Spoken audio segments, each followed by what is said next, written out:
Kasım, Kasım, Kasım. Kasım yılın 11. ayı. Kasım yılın 11. ayı. Kasım yılın 11. ayı. Kasım ayını seven var mı?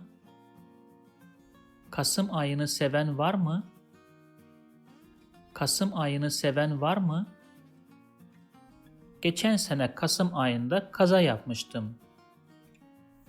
Geçen sene Kasım ayında kaza yapmıştım. Geçen sene Kasım ayında kaza yapmıştım. If you like this video, please subscribe to my channel below for more videos on Turkish grammar, vocabulary and pronunciation. Also, if you think this video can benefit somebody else, please share it with them. Last, if you have any comment or request, please provide your feedback in the comment section below and I'll do my best to respond as soon as possible.